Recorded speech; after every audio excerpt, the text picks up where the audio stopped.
Today we're going to talk about the proven benefits of cold tubs. Woo!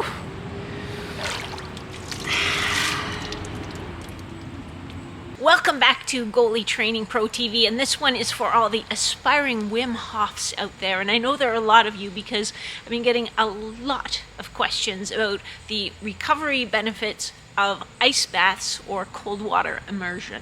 So we are going to dive into the science, figuratively, and talk about what the current findings are from a research perspective on cold water immersion.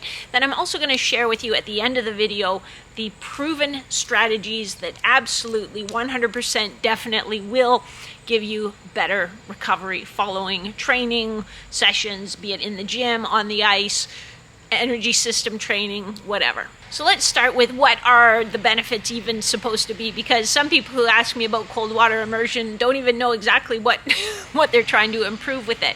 But some of the reported benefits are reduced inflammation, reduced swelling, which is different than inflammation, better focus, better sleep, decreased muscle soreness, improved mental strength or sort of fortitude, and improved immunity. But what does the published science say? So I'm not talking about opinion articles, pilot studies, case studies. I'm talking about actual research projects. And before I dive into the science, I'm always interested to learn more about you guys. So have you tried cold water immersion?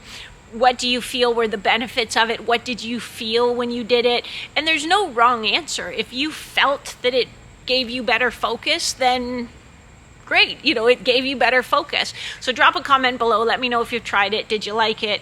And what were your experiences with it? Okay, now on to the science. And for this video, I went to the Journal of Physiology, where I found a really nice, just sort of summary, review article piece. So it's a nice place to start, and then it sends you off into different research projects that have been done that I went and looked at some of those individually, but it gives you a really good overview and snapshot. So admittedly, this is not an exhaustive review of all the research on cold water immersion. This article is actually from 2015. So I'm sure there have been plenty of studies done since, not 2015, 2017. So I'm sure there have been tons of studies done since then, and we can update it. If you are a research scientist and you know of an updated study, drop the link to the study or to the paper in the comments below, because I'd love to check it out. Now, please don't link me to the science, tab on Wim Hof's website, because the last time I checked, it was pretty much like a case study of him or, some pilot projects. I mean, if it was, like a peer-reviewed published article, then I'd love to see it and learn a little bit more, because I'm like you, I'm learning more about it too. So the hypothesis is basically when we do a cold water immersion after a hard training session, maybe the cold water kind of dulls the sense of pain, the discomfort in our muscles, that maybe the hydrostatic pressure and the cold temperature sort of slow the inflammatory response at the muscular level. Those are kind of a few of the hypotheses of what sort of, people say, oh, I feel this. Okay, well, what's the mechanism for that? So those are a couple of proposed mechanisms. But then if it does actually reduce inflammation, that kind of, to me, raises a little red flag, because inflammation and the cascade of events that happen. So when we do strenuous training, we create microtrauma in our muscle cells. We create little micro tears, and that stimulates our body's inflammatory response. Something's disrupted, we need to get in there, and our macrophages have to come and clean up the garbage, and then we're going to release chemicals that then stimulate the resynthesis of protein or whatever that substance is that we're trying to repair and rebuild. So that's really how we adapt. It's part of an adaptive response. So inflammation isn't bad. If inflammation is sort of out of control, well, we want to try to quell that. But in and of itself, it isn't a bad thing. And in fact, it's a cellular indicator of, hey, we need to repair and rebuild this area. There was another study by a group led by Roberts et al. And everyone else, where they looked at post-exercise markers of inflammation. And I think this study, they even did muscle biopsies where they like jam a needle in you big enough that they can reach through and grab, not with their fingers, but with like some sort of grabber, and pull out samples of the tissue and really look at inflammatory markers at the cellular level, not just circulating in your blood, but at that cellular level. And what they found was a decrease in the activation of some key proteins and satellite cells at the muscular level for up to 2 days following resistance training and cold water immersion.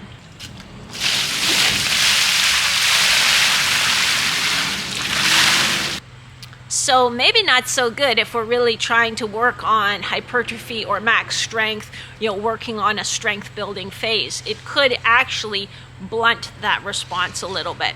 There was another study by a group led by Joo, Joo, that showed, however, after aerobic training, there could have been some benefits in terms of increasing mitochondrial density and capillary density. So for the aerobic system, there could be some benefits following intense aerobic exercise.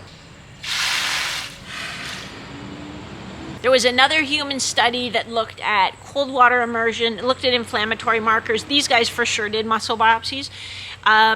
They looked at inflammatory markers following, so after intense exercise, they did either 10 minutes of cold water immersion at 10 degrees Celsius, or they did a 10-minute, just low intensity, like bike ride, so sort of flush ride for 10 minutes, and they found there was absolutely no difference in the inflammatory markers at the cellular level. So the conclusion was that cold water immersion could have benefits. It could reduce delayed onset muscle soreness, whether there's some mechanism that you just don't know about yet at the cellular level, or whether it's placebo, like it feels good, I feel better, and it doesn't matter, it's not wrong. So, when they do a placebo study using medications, it's like, well, if I feel better, I feel better. It doesn't matter whether it was the medication or a placebo effect. If it makes you feel better, then that's awesome. So they talked about maybe during tournaments where there's sort of a quick turnover, need a quick recovery, that maybe there's a benefit there. To me, it really comes down to, do you like the way that it feels? And if it makes you feel great, makes you feel like you're recovering faster, makes you feel like you can be more focused or less sore or ready for the next training session, then go for it. We don't know that it's wrong per se. Now, if you're trying to build muscle mass or max strength and that's your main goal, then let's maybe shy away from that. So maybe in the off season, not so great. Maybe in season, again, there isn't any evidence to support, or at least what I looked at in my research review, my limited research review, there isn't anything to say, yeah, this is the benefit, this is how it works, you should do it. But again, there isn't really anything to say necessarily you shouldn't, and if you feel good, you feel good. If you have circulation issues, heart issues, that kind of thing, probably not the best idea to plunge yourself in a freezing cold tub of water. Not a good idea.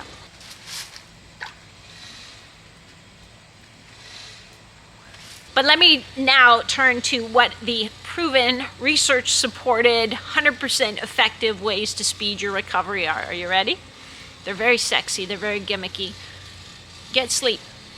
Sleep is probably the number one thing you can do if recovery is what you're after. That's when your body repairs and rebuilds. That's when you really get the gains and the benefits of your training, when you're sleeping. So get your sleep. Number 2, hydrate. As soon as you can, when you finish your workout bout, make sure you're replenishing your liquids. And if you're not sure, well, how do I know if I've replenished enough? A rule of thumb is drink 250 to 500 mils of fluid for every 1 pound of water weight you lose from sweating. So basically you weigh yourself in your gitch before your training session, weigh yourself in your gitch or in the nude after your training session. I said nude. After your training session, the difference in weight is water. That's not fat. You didn't lose 4 pounds of fat doing a workout. Sorry. It's water. So 250 to 500 mils to replace that per pound of body weight. The other simplest way is just look at your pee. So not the first pee in the morning, it's always darker. Not after you just first took your vitamins, that's always like really bright colored. But throughout most of the day, it should just look the color of pale lemonade. If it's darker than that, you need to drink more fluid. And then the final one is nutrition. So eat actual food, real food, consistently throughout the day. If you don't have those 3 dialed in, those are the big rocks. We always talk about moving the big rocks. If you don't have those 3 dialed in, you really have no business looking at the pebbles. It's sort of like you're looking for a quick fix gimmick that doesn't really take any work on your part you're looking for a little bit of a magic pill. So there isn't a magic pill. Let's move those 3 big rocks first, and then we can start looking at the minutia. And as you saw, I have a cold tub at our house. Why? It's not for recovery. Sometimes I get boiling hot. Sometimes it's so hot in the summer, I come home from a run and I love to jump in there and cool down. It is a good way to cool yourself down, so check.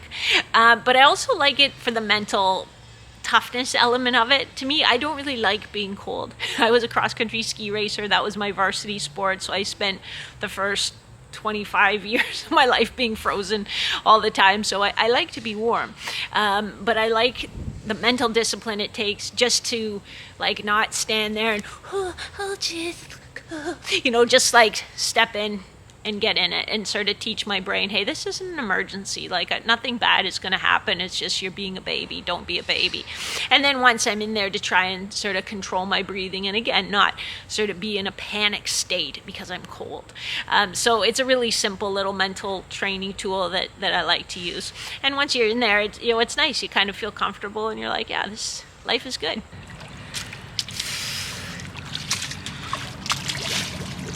Now at the end of the video, I'm going to give you 3 of my favorite post-skate recovery exercises. So if you want something that is going to help sort of your legs and your body recover, make sure you stick around to check that out. But before we get to that, bottom line is, that sitting in a cold tub is not going to make you a better goalie. You know what will make you a better goalie?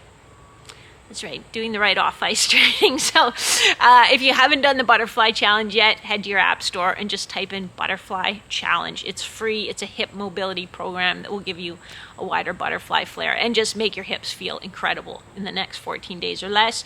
If you're one of those goalies, I always describe you as being obsessed with being the best, and you want me to design all your workouts and be there with you step by step to help you along the way. If you have questions, I'll answer them anytime. Then check out the link in the description that says, see how we can work together, or see how I can help you, something like that. So check out that link. It has all the information, and then there's a little link to the application. And then the next step is we get on a call and we chat about it, and we decide, hey, is this going to be the right fit for both of us? So it's pretty cool. That link is in the description for you. And finally, a reminder that the best of the best start day in and day out by moving those big rocks, doing the right training on the ice, off the ice, getting sleep, staying hydrated, getting good nutrition, working on their mental game. Then they start filling in the small pebbles and the small rocks. So don't flip that process around. Let's follow what the best of the best do. Did you find this? This is when I ask you, did you find this helpful? Do you use a cold tub? What have your experiences been with it? Plop it in the comments below. Does it make you want to try a cold tub? Or does it make you think, oh, thank God I don't have to go in the cold tub anymore because I hate it? You have my permission. You don't have to go in the cold tub for recovery anymore if you don't want to. Drop a comment below. Let me know your thoughts. If you haven't hit the like button already, which is problem, hit the like button. If you are subscribed, hit the bell so you find out about new videos before anyone else. If you aren't subscribed, time to subscribe right now. Otherwise, I will catch you next week. Oh wait, I almost forgot. Click here. Get my three of my favorite post-skate recovery exercises to get you feeling great for the next day on the ice. Now it's it. I will catch you next week. Same bat time, same bat channel. See ya.